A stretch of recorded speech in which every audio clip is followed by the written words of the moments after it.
Hello everyone. तो आज हम पढ़ेंगे पार्टीशन ऑफ बंगाल और स्वदेशी मूवमेंट के बारे में। तो partition of Bengal, announcement of decision. इस डिसीजन का अनाउंसमेंट कब हुआ था? तो इसका अनाउंसमेंट हुआ था 20 जुलाई 1905। 20 जुलाई 1905, 20 जुलाई 1905 इसका अनाउंसमेंट हुआ था इस डिसीजन का। कब से इफेक्टिव था, लागू कब से हो रहा था? तो अक्टूबर 16, 1905। अक्टूबर 16, 1905। पूरे बंगाल में दुख का दिन कौन सा था? उसे कहते हैं मोर्निंग डे, मतलब दुख का दिन। तो 16 अक्टूबर 1905 इन होल बंगाल। देन उसके बाद राखी डे ऑब्जर्व। राखी डे ऑब्जर्व किसके सजेशन पे? किसके सजेशन पे राखी बांधी गई थी? तो on the suggestion of Rabindranath Tagore. Rabindranath Tagore. अब इसके बाद आते हैं बंगाल का जो डिवीजन होगा वो कौन कौन से प्रोविजंस में होगा। तो प्रोविजंस,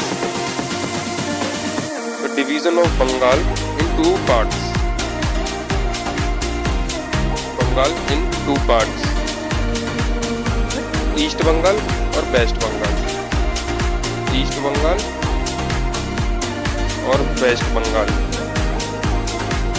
अब इसके जो प्रोविजन थे, तो प्रोविजन ऑफ बंगाल पार्टीशन के कौन कौन से थे? बंगाल पार्टीशन के प्रोविजंस कौन कौन से थे? दो ही थे, वेस्ट बंगाल और ईस्ट बंगाल। इनमें कौन कौन से स्टेट्स आ रही थी इंडिया की उस टाइम पे? वेस्ट बंगाल में आ रहा, west Bengal plus Orissa plus Bihar भी आ रहा था वेस्ट बंगाल में। ठीक है, वेस्ट बंगाल में कौन कौन से आ रहे थे? West Bengal plus Orissa plus Bihar. East Bengal में आ रहे थे ईस्ट बंगाल प्लस असम और न्यू प्रोविंस। ठीक है, इसका हेडक्वार्टर कहाँ था? इसका हेडक्वार्टर था ढाका में। इसका हेडक्वार्टर था ढाका में। ये पार्टीशन ऑफ बंगाल के बारे में ओवरव्यू। अब आते हैं स्वदेशी मूवमेंट। तो स्वदेशी मूवमेंट, इसकी अनाउंसमेंट की डेट क्या थी? ये अनाउंस हुआ था 7 अगस्त 1905। 7 अगस्त 1905। इसकी जो मीटिंग थी ना, हिस्टोरिकल मीटिंग, उसकी लोकेशन क्या थी? इसकी लोकेशन थी कलकत्ता टाउन हॉल। ठीक है, हिस्टोरिकल मीटिंग थी इसकी कलकत्ता टाउन हॉल।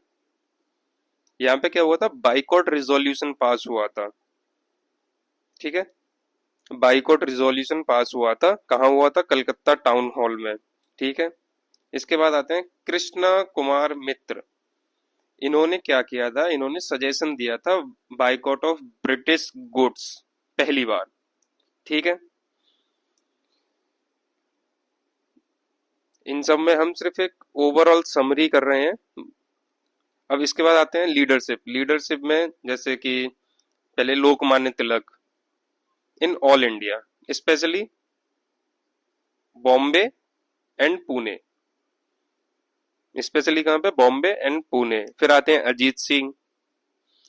फिर आते हैं लाला लाजपत राय, पंजाब एंड यूपी। फिर आते हैं सैयद हैदर राजा, दिल्ली। फिर आते हैं चिदम्बरम पिल्लाई।